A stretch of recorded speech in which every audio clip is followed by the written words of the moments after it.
Wow, here we go. Brian Kilmeade Show. So glad you're here this hour. Congressman Chip Roy wants to be the next Attorney General in Texas. He's an impactful lawmaker. He's going to be with us in a matter of moments. Lieutenant Colonel Alan West, Dallas County Republican Party Chair, former Florida Congressman, but obviously warfighter, as well as one of the newest Texans making an impact. And I'm not sure we'll be able to squeeze in some calls. Already today, we're hours away from a lockdown. We are also looking at a countdown for Hamas to accept with the Arab world, with the President of the United States and Bibi Netanyahu has signed off on, not only to end the war in Gaza, but to bring a plan forward, an outline of what peace looks like. It's pretty amazing. Also, we just witnessed Secretary of War Pete Hegseth just give a flawless address. It lasted, I think, 45 minutes. President's heading there now to address all the generals and their aides at Quantico, Virginia, and it was a flawless presentation. The content was crisp and direct. Political correctness is done. No special circumstances when it comes to women or your sexual preference. Done. It's who can do the job effectively, get a haircut, clean up, make boot camp again. All that, all merit only will be successful here. Forget about no more fat troops, no more fat generals. There's going to be 2 tests a year. FAFO, you could spell that out. And the speech was really to the people that make up the fighting force and the challenges that are straight ahead. And the way he presented it, and the content of the speech, to me, flat out phenomenal. And I thought the most telling, as we bring in Congressman Chip Roy, the most telling line was this: if this speech makes your stomach churn, do yourself a favor and get out, as I paraphrase. But if you're pumped up about this, and if you're loving the message here, you're in the right place. Joining us now is Congressman Chip Roy. Congressman, I know you got a lot to do, so if you weren't able to get to the TV, I thoroughly understand. But were you able to take in any of the Secretary's address? Yeah, Brian, I was able to catch about a 4-minute snippet just a minute ago, and I could not agree more. I mean, look, my son is 16 years old, Brian, and I don't know about you, but I look forward, and there for a while, I was thinking, man, if my son wants to go to military academy or, say, Texas A&M, his mom went to A&M, I'd be nervous because of where the leadership of the military, and including obviously President Biden, was taking it. But, man, that speech reinvigorates my belief, my faith, my confidence that we are putting together a warfighting machine that is dedicated to the task of defending this country rather than advancing a crazy woke agenda that would not just endanger and weaken our country, but endanger the very men and women you're asking to go fight for us. So God bless the Secretary. Pete's a friend, and it's just great to see your friends when they're out there fighting, like Russ Vought, for example, at the Office of Management and Budget right now as we're in shutdown world. But, man, it was a great speech by Pete. Well, you're the ultimate fighter in Congress, and I know you're going to be missed when you become Attorney General. But just for people that missed it, I was on the set on Fox and Friends, and when Pete used to be on the set of Fox and Friends, here's the Secretary of War. Here's a little of what he did. He fired about 20% of the generals. Listen, cut 39. As you have seen, and the media has obsessed over, I have fired a number of senior officers since taking over. The previous chairman, other members of the Joint Chiefs, combatant commanders, and other commanders. The rationale for me has been straightforward. It's nearly impossible to change a culture with the same people who helped create or even benefited from that culture, even if that culture was created by a previous president and previous secretary. My approach has been simple. When in doubt, assess the situation, follow your gut, and if it's the best for the military, make a change. We all serve at the pleasure of the president every single day. And the president's going to be there soon. So he has let a lot of people go. And he also said this, and to be honest, Congressman, these people are in the military, they're making a career of it. They're in year 17, let's say, and all of a sudden President Biden comes in. And they hear about diversity and forget about enforcing dress code and be more open and be more understanding and take bias training. And he says, it's not your fault, but I still can't have you around. No, that's exactly right. And look, I want to go back. Go back a couple of years when Marco Rubio was still a senator and I was in Congress, obviously where I still am. We put out a report called Woke Warfighters, where we detailed in about 20 pages a lot of what we're seeing Pete Hegseth address right now, and talking about how we diverged from the purpose, how critical race theory was being advanced, how there were stand-down orders, how there were woke generals, as Pete is just acknowledging there, how the service academies were being used to carry out critical race theory. How, and I can keep going down the list. Remember the rainbow, bullet stuff we were putting out there? Like, these guys were destroying the best military in the history of the world. And Pete Hegseth, with the full leadership of the Commander-in-Chief, President Trump, is restoring it. And I could not be prouder about how important that is for our future of our country. All right, so let's talk about something less desirable, and that's a lockout that seems to be a shutdown that seems to, thinking baseball, that seems to be hours away.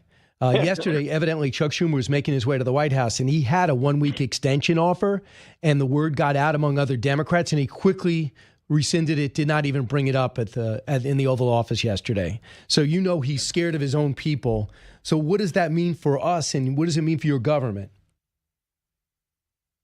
Well, look, let's just be very blunt about what's happening. Republicans are doing their job. We are defending the people of this country by carrying forward the policies they want us to, and Democrats are mad about it, right? Whether it's the big, beautiful bill, whether it's what we just described at the Pentagon, whether it's securing the border to a trickle, basically zero people crossing the border. Democrats are on their heels because they see us actually delivering, and they have nothing to sell. So they are scrambling for something to sell. So Schumer's quandary is that he's trying to pick a fight, but he can't figure out what to pick. So they go look at polling and they go, God, they're kicking us on everything. And the only one that's close to like 50-50 with an edge to Democrats is health care. And that's only because we haven't fully gotten there yet on the message. Because when we do, they will not have a leg to stand on, because we are for patients and doctors, not insurance companies. And I won't go down that road, but they want to pick a fight on health care. So they're trying to shut down the government to basically subsidize insurance companies $40 billion a year, and then on top of that, reverse the great strides we made in the big, beautiful bill to guarantee work requirements would apply to Medicaid and food stamps and benefits, and to reverse the restrictions we put on illegal aliens getting health care. That is the current state of the Democrat Party. Now, Russ Vought, the president, they are committed to drive forward and make sure that there's the least amount of disruption possible. We, the House Republicans, we passed a 7-week bill that would take us to November 20th. We're poised to go advance that into next year and get appropriations done if Democrats will get out of the way. But they want to play politics. We want to do our job. And if they want to sit at a table, we're happy to have conversations. But those conversations are going to be built around delivering on the things the American people sent us to do: reducing bureaucracy, reducing spending, empowering patients, empowering doctors, empowering the people, securing the border. None of the nonsense that the Democrats want to do. I mean, let's be candid. The probably the least hyperbolic person in Washington is Senator John Thune. I mean, he just doesn't know how, even if you asked him to be, he doesn't even know how. And I love that about him. And yet that's why I think he didn't really want the job. But this is what he was saying. He says, let me just unwind. I'm just going to lay it out to you like I'm an accountant. Let it unwind what they want to do. They bolstered up Obamacare to pay 4% off everyone's premiums during the pandemic. And now that money's just flowing in there, never rescinded, never brought back, never did. Most people don't even know it's there. Listen, cut 24. The premium tax credit issue is something we're willing to have a conversation about. But the fact of the matter is, it is rife with waste, fraud, and abuse. It needs reforms. It is a program where the government makes direct payments to insurance companies. Insurance companies get subsidies to cover more people. So through their agents and brokers, they go out and auto-enroll people, many of whom don't even know they have coverage. And of the 23 million people who were covered in the exchanges last year, 12 million never filed a claim, because a lot of them don't even know they have coverage. And there's no income caps on it. There's a couple in West Virginia making $580,000 a year. It's getting subsidies from the federal government for their health care. So besides that, he just knocked that out of the park, got rid of the hyperbole, and said that's what drives Chip Roy nuts too, right? The money that just flows through that no one takes responsibility for. No, that's exactly right. And I'd give credit to John Thune and the Speaker, the President, for holding the line here where Democrats want to take us. And let's just add one more layer to what the majority leader, what Thune said. The average family of four, Brian, is paying about $25,000 between themselves and their employer every year that are going into the pockets of insurance companies, enriching them. And that was plussed up with the Obamacare expanded COVID subsidies, right? That was supposed to be limited. Republicans didn't vote for it. Not one Republican voted for it. It was all driven by Democrats. And when they passed it, and it was to expire this year. They want to layer on more COVID-era subsidies, which we are now currently spending $218 billion a year on such subsidies, and it is driving up the price of the health care of everybody listening to your show right now. That's the fact, to enrich insurance companies. So we're on the right side of this. Schumer is starting to see it. They're panicking because they want to pick a political fight, and now they feel like we're getting the upper hand on that fight, in addition to the fact they are completely hypocritical because 13 times under Biden, they went to the floor and they preached, we must keep the government funded. We have to fund the government with a CR. Well, here they are, and they're playing politics because they're trying to get the political upper hand, and they're not. And I guess we're going to see how this goes and how long it goes, because what you guys want is a clean CR, just continuing to fund the government at Joe Biden's rates. This is not your budget, right? This is not your budget. This is his budget. That's exactly right. 100% correct. By the way, not your preference nor mine. We have appropriations bills we've passed. Yeah. The Senate Democrats, remember, we have to get 60 votes in the Senate for appropriations. They're blocking our ability to move good appropriations bills, but we're still working with them. We have 3 on the table that we're trying to get through in October, but we did a CR to keep things moving, and now they want to block it. And by the way, when you have Russ Vought in the Office of Management and Budget, full disclosure, one of my best friends in Washington, and you have President Trump, then we can sit there in OMB and make good decisions on how the dollars are being used.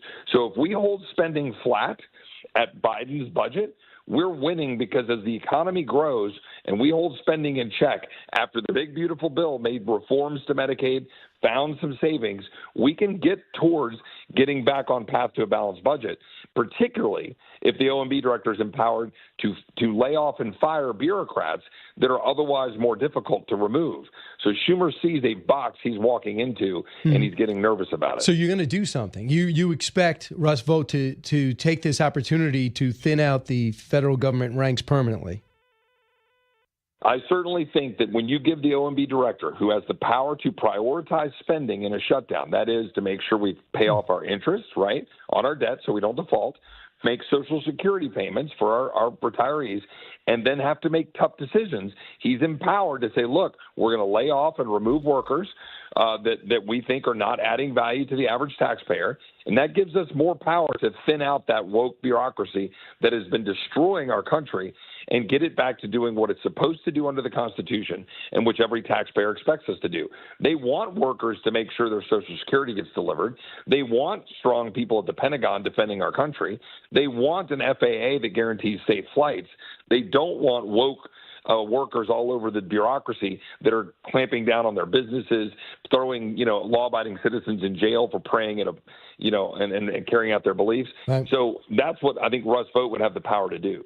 So, Congressman, I've always appreciated, you're fiery, you're direct, you really are concerned about the spending, but in the end, you try to fix problems. Like people that just make a stand and say, I'm a libertarian, or I'm not for spending any money in the military. But that's the mindset I think is needed in Washington. And I'm wondering, did you just get frustrated, or you just see it as an opportunity to run for Attorney General? Because I'm just wondering your school of thought, because it's a great position you're going for, but I also saw you as an impact lawmaker. Well, it is a tough thing for me because I've got such great friendships in Congress, and I do believe we made a difference. And thank you for that. And I take it as a compliment that I fight as hard as I know how to fight, but you got to figure out how to land the plane. Yes. You got to figure out how to build coalitions. Exactly. And we did a good job of getting that done and working with the president. The big, beautiful bill is a very good bill. We've got numerous other examples. But I'm coming back to Texas because, Brian, Texas is under assault. Texas is not as safe as it needs to be. George Soros-funded prosecutors and DAs and judges are putting criminals on the street. Our border is left exposed. Even, President Trump is killing it Tom Homan, Stephen Miller. But in the future, if we get a leftist president again, Texas has to be able to defend our borders. We have to be able to stop Sharia, an epic city that is being put out there near Plano, Texas, and the spreading of Sharia in Texas. We have to stop corporations that are coming in and buying up all of our regional hospitals and driving up the cost of health care. The AG has a lot of power, and I want to come home to Texas, because if Texas fails, Brian, we have no America. And that's why I'm coming home to Texas. I'm proud to do it. My kids are 16 and 14. I want to spend a little time with them before they get out of high school. And who knows, maybe I'll have a calling to come back to D.C. at some point. But right now I want to be in Austin, and I want to go fight for the people of Texas as the Attorney General to defend our laws and defend our state against the radicals who want to take it away from us in America. Makes sense. I only have 20 seconds, but Sharia law, why can't we just ban that in this country and just say it's incompatible with the Constitution? Well, it is incompatible with the Constitution. I have co-sponsored Randy Fine's bill to ban its application in our courts, and I'm introducing legislation this week to have a full vetting process for anybody coming to our country, whether it's immigration, whether it's visas, whether it's green cards, that if you have any adherence to Sharia law, you should not be admitted to the United States. We need to go on offense on this because it's in conflict with Western civilization. They literally are at war with our way of life, and we must stop it. I hear you. Now I get it. Now I can tell people why Chip Roy is going to be Attorney General. Congressman Chip Roy, thanks so much. Appreciate it. Thanks, Brian.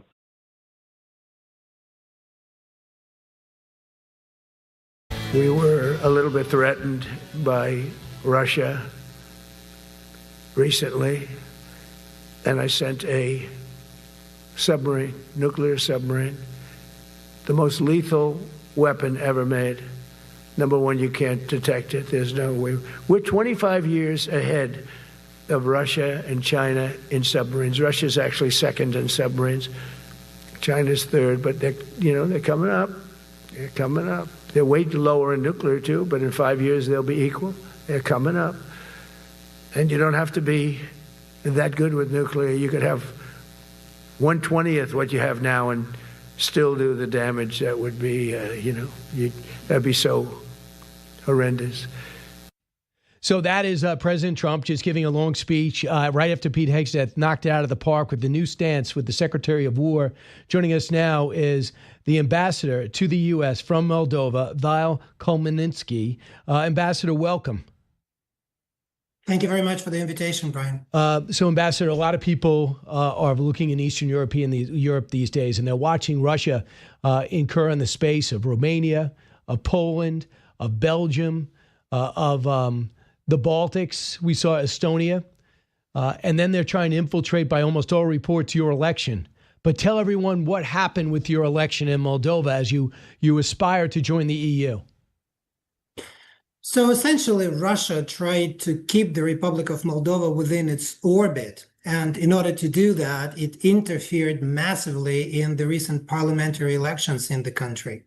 And Russia was backing a coalition of communists, socialists, and Antifa against center-right governing party. So that's what essentially happened. But you could have seen this played all over again and again in Warsaw-packed countries during the Cold War, when Poland, Hungary, Czech Republic, Romania, Bulgaria wanted to make the voice of their people heard, but the Soviet Union was trying to keep them in their orbit all the time. The same story is now being played over with countries around the former Soviet Union. So in that election, Moldova, through a fair and democratic vote, sent a very clear message that, it is a sovereign, independent country, and that it is the people of Moldova who will decide their own destiny, and that Russia is not really welcome. What is it like living under Soviet/Russian occupation and influence? Well, it's something that, is impossible to describe. It means that, your people can essentially be taken over, at night, taken up and shipped literally to Siberia. It means, constant fear. It means constant reprisal. And, in this election, as expected, Russia tried to do everything: bribery, money, threats, hoax, subterfuge, intimidation, propaganda, the entire toolbox. But it actually had the opposite effect, because Moldova, after the collapse of the Soviet Union, has tasted freedom, has tasted democracy.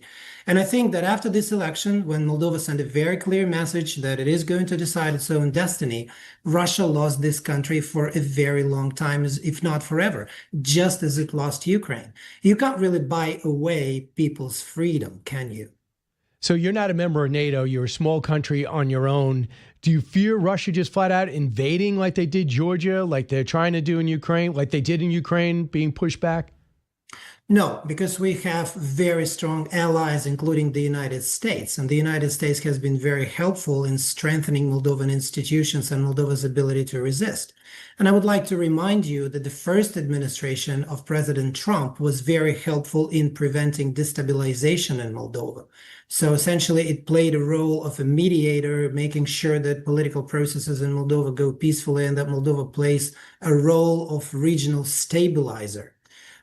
Today, a very important point is that the foreign policy of this administration essentially keeps Russia at bay, because, before invading any other countries, Russia is really thinking, what is Washington going to say? So this deterrence is crucial to us. So I love the president changed his stance. He was giving Putin a shot, trying to start fresh, just trying to get to everybody to stop fighting. And Putin seems to look at all that outstretched hands as weakness. Now, what do you think of the president's new posture when he's considering giving them tomahawks and allowing them to go inside Russia's border with our ATACMS long-distance rocket missiles? I think that the president is absolutely right in pushing for peace in Ukraine. It is really time for Russia to talk peace seriously, as the president has emphasized many, many times. And, essentially Russia is stalled and it's not making any meaningful strategic gains. We're looking at wanton destruction and we're looking at death. Ukraine is holding firm and it will hold firm. And so that war needs to stop. And the efforts of the United States to stop that war are really, really welcome. And I think they're great. And nobody, of course, would benefit more from peace than the Republic of Moldova. And, finally, blessed is the peacemaker. And what we're trying to do right now, we're trying to establish a very strong partnership. We've already had a very strong partnership with the United States of America. We've become independent in terms of energy supplies. We no longer buy energy, gas, or electricity from Russia, and we're opening up opportunities for U.S. companies in our markets. We have a 750-mile long border with Ukraine, and in terms of Ukraine reconstructions, we can play a very important role in that. So it's not a charity; it's a partnership. That we want to continue. Ambassador the ambassador of Moldova is joining us now. Ambassador, for people, and the president said this in the past, and I thought he was wrong, and I'm not sure he really believes it, but he says, "Look, this is not our war. This is Europe's war." What should the American people know about the Ukraine conflict that was started by Russia that really does affect our national policy and security? Those wars tend to spill over, and then they draw in a lot of other countries, and they create a geopolitical imbroglio which becomes very difficult to address. So it is much easier to do that before it actually spreads. And I think that the president is trying to do just that, and his efforts, have been very successful in a lot of other instances. Look, for example, at Armenia, Azerbaijan. That was a brilliant peace deal which was achieved by President Trump, and that after hundreds of years to do that is really impressive. And we can cite a lot of other peace deals that have been achieved, but I think that is a really, really good example. Well, why does Vladimir Putin not see the downside to invading these countries? Why is he so determined, instead of building up his country, to invade other countries? Brian, it's probably going to take us about 2 weeks to really discuss that question, because that's a question that bedevils a lot of countries around Russia. It probably has to do with domestic reasons that, Vladimir Putin cannot stop because, he will not face a very content public domestically, because then how are you going to explain to your people back home that, you've launched this massive efforts, that there was so much death and destruction for what? Because Russia, let's look at it, it hasn't really made any meaningful strategic gains in Ukraine. So those wars tend to become self-perpetuating. And the sooner Russia understands that there are no more strategic gains to be made, the sooner the war will stop. So we know that the right people won the election. Do you worry about any type of infiltration when it comes to the election and the electronic, any type of cyber attack that could affect the results? Oh, that has already happened. So, there has been massive cyber attack, intimidation, propaganda, and but the election was still won by the center-right governing party. And I think it really helped that Russia was backing up this coalition of communists and socialists and Antifa, and that was not really much of a credible alternative. And you cannot really buy people's votes. So institutions have become a lot stronger, and that has happened to a great extent thanks to the support from the United States of America. So I think Moldova will continue to resist, and Moldova has resisted. Awesome. It is, for all intents and purposes, our second Independence Day. Ambassador Kulminski, thanks so much. He's the ambassador to Moldova. He's right here in the U.S. Thanks so much, Ambassador. Glad the good guys won.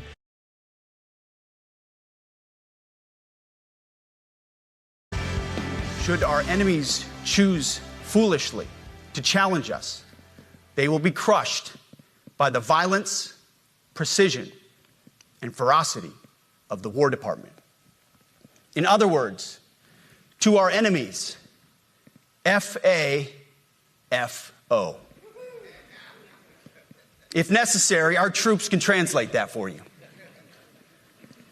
Another way to put it is peace through strength.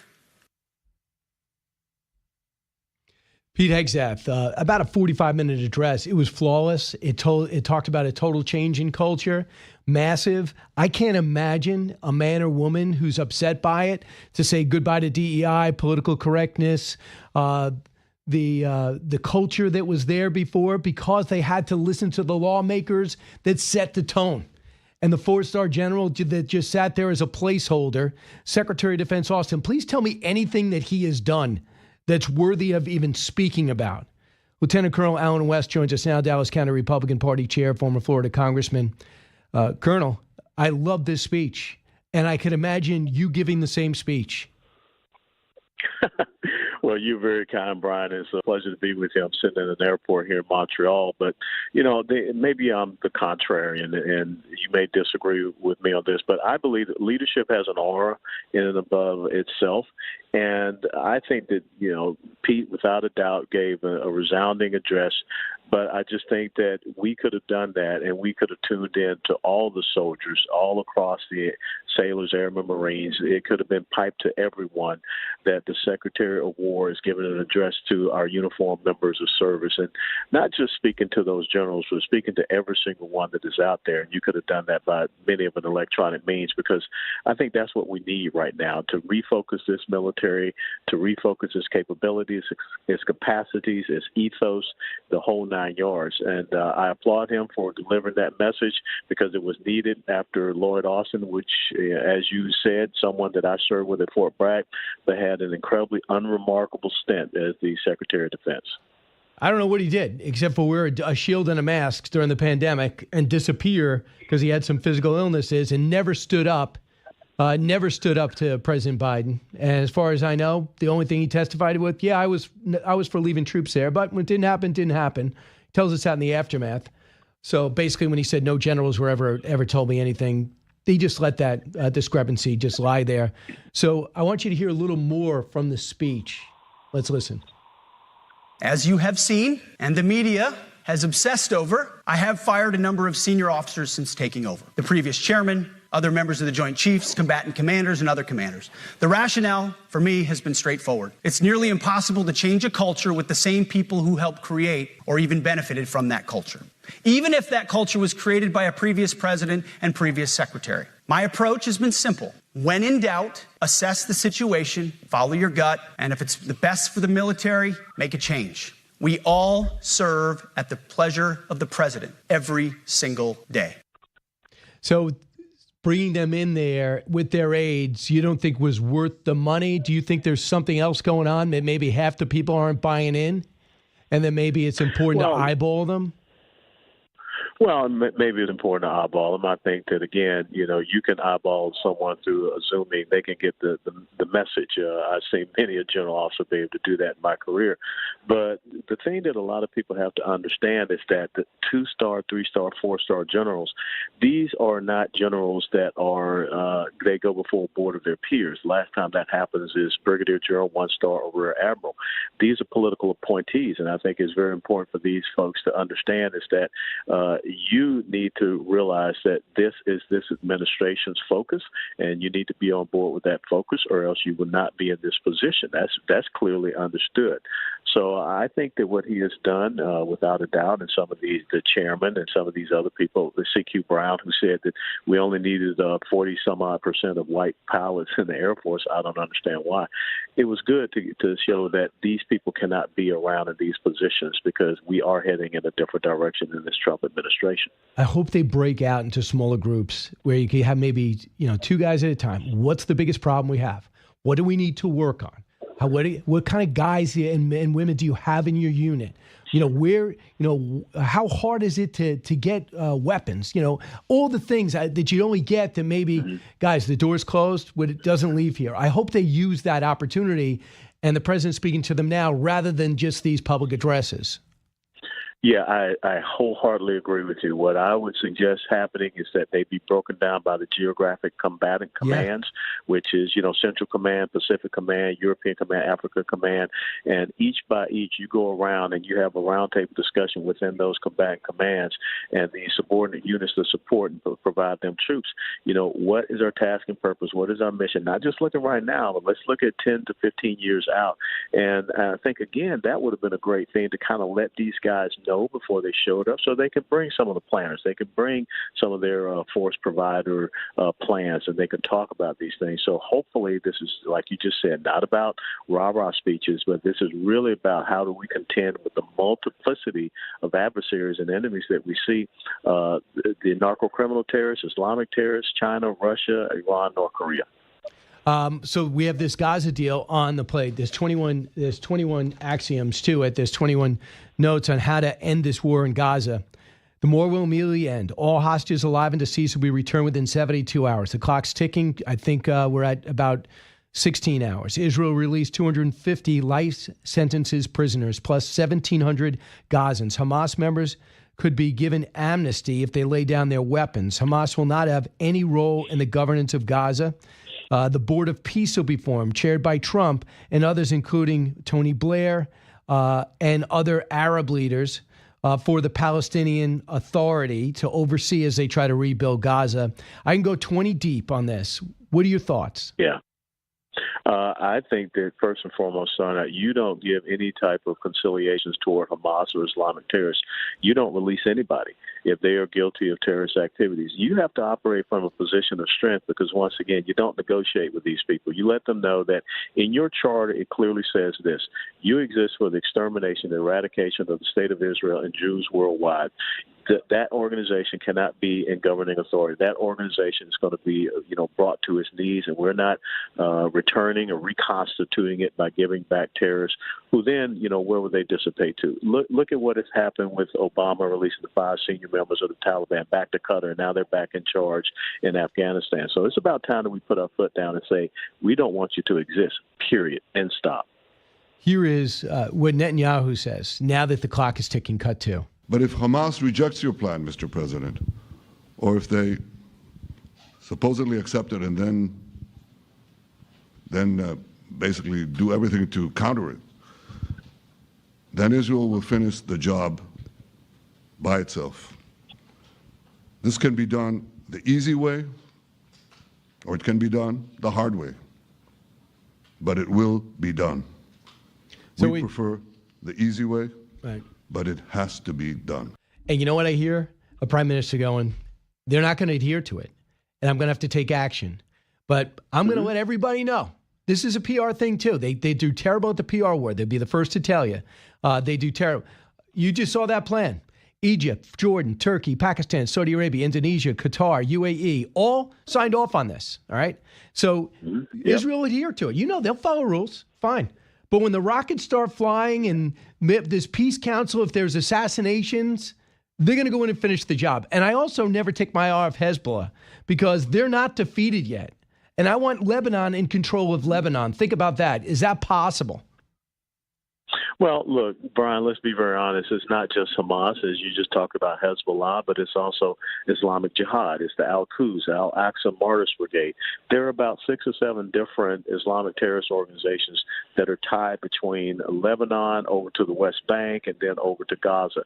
So we need to make sure that this don't restrict and restrain ourselves to just talk about Hamas, because these guys can change their name, change whatever, rebrand themselves, but you still have the same problem. So I think the Prime Minister Netanyahu was very specific, and I think you have to applaud him for that.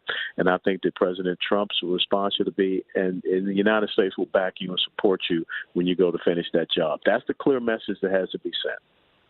I hear you. I love the president's new stance when it comes to Ukraine. He's now satisfying their request for Tomahawks. Now, I know about the whole problem with escalation. I'm not stupid. We all grew up in the Cold War. We get it. We understand it. Remember. But we watched being cautious. And all it happens is they continue to get more confident. And they took a piece of Georgia, never let go. They've taken a piece of Ukraine, never let go. Now they want all of it. They're trying to circumvent the Moldova elections that failed for now. They've breached the borders of 5 NATO members. What has caution gotten us to this point? It's gotten you nothing. It's gotten you an obtuse behavior. It's gotten you belligerence, and it's gotten you even more incessant attacks. Look, President Trump sat down and thought he could have a good discussion with Vladimir Putin there in Alaska, and Putin doesn't care if you fly F-35s over his head. I mean, if they're not dropping bombs on his head, you care less. And you've now seen them, the incursions of drones and violation of airspace of NATO organizations. So it's time that, enough with the carrot. It's time to bring out the stick, because certain people in the world only understand strength and might, Brian. That's just the bottom line. And I think President Trump has learned that lesson in his dealings with Putin. Didn't Turkey have a problem with the Russian jets in their airspace? And didn't Erdogan take them out? And what happened with that? Yes. He basically got an apology from Russia. Yeah. That's what people realize. And look, it's just the same as, you go back to the Reagan administration after the disco bombing in Berlin or in Germany. He just went ahead and bombed Libya because it tracked right back to Libya. Didn't hear another peep out of Muammar Gaddafi. That's what people that are dictators, autocrats, that's what they understand. I mean, true autocrats, not this, faux thing that these leftists are talking about here in America. Colonel, thanks so much for your time. Appreciate it. And I look forward to talking to you again. Absolutely.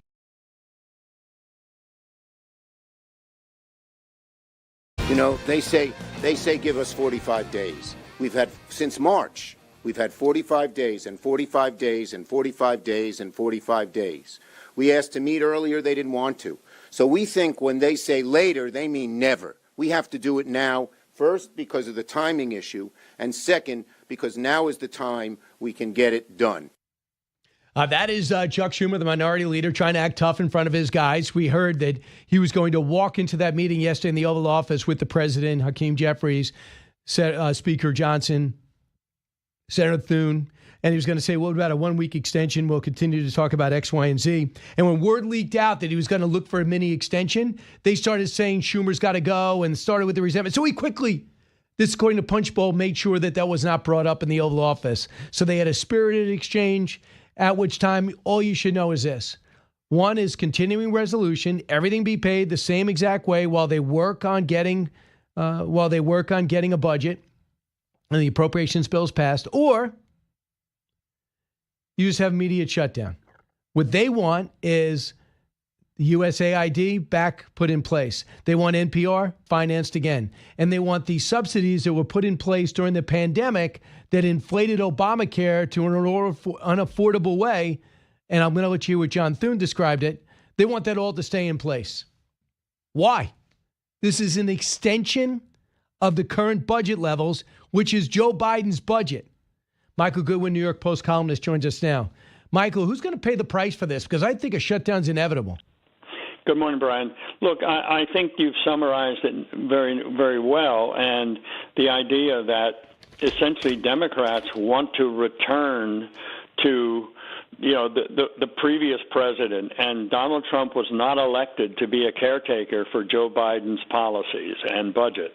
And I think that it's very unlikely that this is going to lead Trump to cave. I don't see it. I mean, some Republicans may waver, but I don't think very many in Congress will waver. So I don't think the Democrats will ever have the votes of a majority in either house. Look, the public spoke very loudly in the 2024 election.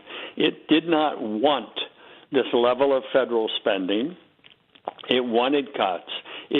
And the idea of the migrant health care issues, which of course is a very big part of all this, and the voters were very clear. They wanted border security. It was a big vote for America First policies. And I think all of these things are still popular.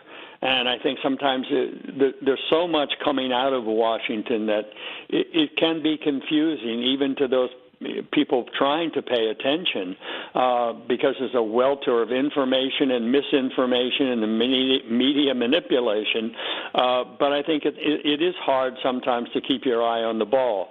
But fundamentally, this is about, do you favor Donald Trump's changes that he ran on and that he was elected on, or do you want to go back to the Democrats? Because don't forget, Donald Trump's tax cut only works.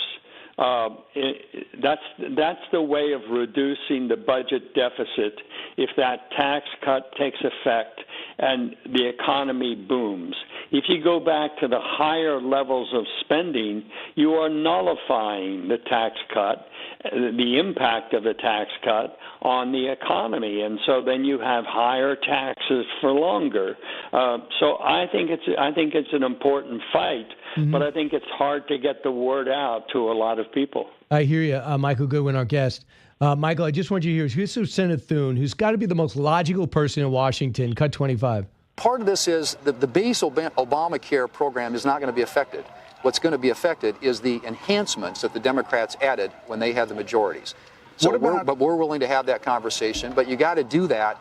You can't do that in the context of a hostage-taking situation, which is where we are right now. So that's essentially it. He's like, look, you're trying to add this. You try to undo the big, beautiful bill. You didn't like it. You lost an election. Right. But to say that Republicans control everything and they're choosing to shut the country down is wrong, because anybody knows you need 60 votes. Yeah, and the whole shutdown politics, I think, has played itself out. I don't think it's the bogeyman that it used to be. I mean, we've had shutdowns. No one can even remember when they were, how long they lasted, or what impact it had. I mean, I remember one of them, you saw more trash around some of the monuments in Washington for 3 days or something, or some of the monuments were closed. But by and large, these are not explosive events that fundamentally change the country. They are minor detours while the parties fight it out. But I don't think, the media is going to blame the Republicans. Of course the media is always going to blame the Republicans. They'll blame the Republicans even if there is no shutdown. So I just think those scare tactics they're not effective anymore in the way they were perhaps a decade ago. All right, so yesterday, an amazing 20-point plan to bring peace in the Middle East. I'll give you an idea. Israel will release 250 life sentence prisoners, plus 1,700 Gazans, I guess people that have been captured during the conflict. The members could give an amnesty if they put down their guns. Hamas will not have any role in the government of Gaza. Israel will not occupy or annex Gaza. There'll be a board of peace chaired by President Trump, including former UK Prime Minister Tony Blair. A possible path to Palestinian self-determination and statehood if they hit certain points. So it goes 20 deep. So the question is, will Hamas accept it? Because Israel has, so is Egypt, So is the UAE, Jordan, Turkey, Pakistan, Indonesia, Qatar. So listen to Benjamin Netanyahu if they don't. Cut 2. But if Hamas rejects your plan, Mr. President, or if they supposedly accept it and then basically do everything to counter it, then Israel will finish the job by itself. This can be done the easy way, or it can be done the hard way, but it will be done. So there is 72 hours for them to do it. Now, Ambassador Oren said they're going to delay, they're going to say they can't find all the hostages, and he thinks that this thing is not going to see the light of day. I'm a little bit more optimistic. What about Michael Goodwin? I tend to agree with Oren that Hamas, Brian, I believe Hamas cannot and will not sign its own death warrant. I know Netanyahu talks about it, that Israel will take them all out, but I tend to believe that Hamas thinks it's crossed the Rubicon on that the war is over, Hamas has survived, and it's going to continue to survive, and as long as it does, Gaza will always be a tinderbox. It will always be fertile ground for the Islamist desire to kill Israelis. Mm-hmm. I don't know that there's any way to stop Hamas short of going back to the war. And right now, there's no appetite for that. I think even in Israel, which is now more focused than ever on the hostages. So this is a perilous moment. I tend to believe that Hamas will stall in the hopes that it can survive. And I think that's all that matters to Hamas, is its survival. A million people could die in Gaza, and Hamas wouldn't care. It would just count that as the price that the world has to pay. But I think that Hamas will not voluntarily give up the guns. So I love Pete Hegseth's speech today. 45 minutes in front of all the generals. The president spoke afterward, but Hegseth was right on the money, delivered flawlessly, and I want to give people at home a chance to hear it if they missed it. He did about 8:15 in the morning. Let's listen. As you have seen, and the media has obsessed over, I have fired a number of senior officers since taking over. The previous chairman, other members of the Joint Chiefs, combatant commanders, and other commanders. The rationale, for me, has been straightforward. It's nearly impossible to change a culture with the same people who helped create or even benefited from that culture, even if that culture was created by a previous president and previous secretary. My approach has been simple. When in doubt, assess the situation, follow your gut, and if it's the best for the military, make a change. We all serve at the pleasure of the president every single day. So I just thought he went on to say, we're done with the woke BS. Forget about it's all about meritocracy. Don't tell me a woman, man. They got the same standards. If the women can do it, fantastic. If they can't, they're out. Not out of the military, but out of that mission or special forces or whatever it is. Trim your beards. Get ready for boot camp the old-fashioned way. It's supposed to be a stressful situation. And you generals, get into shape. A lot of you generals are fat. Nobody wants to see a fat general. I loved it. I absolutely loved the speech. Look, it is pure Pete, right? I mean, you know him well, yeah. Brian, from his time at Fox. I mean, he does have a warrior mentality, and he wants the armed forces to be in that same frame of mind, not trigger happy, but ready.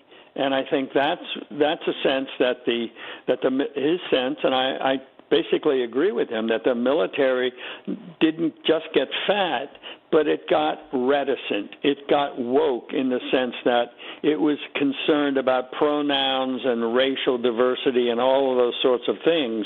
And all of these things clouded the commitment to the mission, which is to protect and defend the United States and always to be ready to do that at the drop of a hat. And so I think that what he is talking about is being always ready, and that always ready comes first, not other things. I just love it. And I just thought Listen, I know the cost was great. I would hope they break into smaller groups so where all these generals can talk to each other and to Pete and to others to say, what do you need? What's missing? What concerns you? You know, if you're in the Pacific, what is China's posture? But I want to hear it looking you eye to eye. I want to make the most of this trip, in other words. And the president coming down giving a speech, it was just kind of a generic speech. I didn't see him really knock it out of the park there, especially because Pete didn't waste a word. And the president was kind of talking tariffs and everything. I'm not sure that was necessary. But I would say that I want to make sure that our best military minds feel listened to, because because it looks like Pete really wants to empower them with that mentality that we got your back if you need it, and there's going to be discipline throughout. And I just loved it. Well, and Brian, I think you make a good point in terms of, talking to each other. I mean, when you have a far-flung operation like the American militaries around the world, people have to talk in both directions, right? The communications have to go in two directions so that everybody is on the same page, and because readiness is everything. And, what is the mission? Why are we here? What are we supposed to do? All of that has to be front of mind for people at both ends of the ladder, right? They're at the very top and those at the very bottom. Yeah, just here's a little bit more of Pete's speech. We've had to make trade-offs and some difficult decisions. It's more of an art than a science. We have been and will continue to be judicious, but also expeditious. The new compass heading is clear. Out with the Shirellis, the McKenzies, and the Millies, and in with the Stockdales, the Schwarzkopfs, and the Pattons. I love that. So take shots at the people that were telling you, I want to find out about my white rage. What did he call it? What did Mark Milley admit that he has white rage? Yeah. I'm not sure, but I love it. Turn the page, new attitude, get some swagger back. Final thought? Look, I like the idea of the change. I don't like, though, the demonizing of individuals, because I think that opens the door for the next go-round. I think there's got to be change, but it doesn't have to be in a way that's viewed as personal attacks. I mean, you can remove a commander and all you need say is, I thought it was important to make a change. You're not required to give reasons. You're not required to damage someone's reputation, no matter how woke somebody was. Somewhere along the line, they probably had respect from some people. They probably did some things right. So I'm a little concerned that we're getting ideological purity here when that's not what he's really talking about. He's talking about command cohesion, and I think that's what the goal should be. When you wander into the ideological aspect of this and make personal attacks on people, then I feel like you're going to raise hackles and you could get lost in the weeds. So it's going to be interesting because the first thing they got to do is expand the industrial base. We've been hearing about that for 2 years, 3 years. What are we doing about it? We got to be able to make stuff quicker. We have a bunch of people called allies and countries that heard our call. They're going to build up their military. We want to sell them stuff, but we can't make it fast enough. We have to fix that. And usually we're good at ramping things up. Hopefully we will. Michael, we're definitely, from moving from behind. I mean, China has been building its Navy so fast in recent years that we are way behind in where we should be in that regard. So you're right about the manufacturing, the production pipelines. I mean, what we were able to do in the time of war, right? Every factories just turning out equipment, around the clock. I mean, we need to catch up, it's very expensive to do that, but it's an absolute necessity. Senator Wicker put together a great program. I think he's re-released it this week. Hopefully Pete picks it up as Secretary of War. Thanks so much. Appreciate it. Thanks, Michael. My pleasure, Brian. Thank you.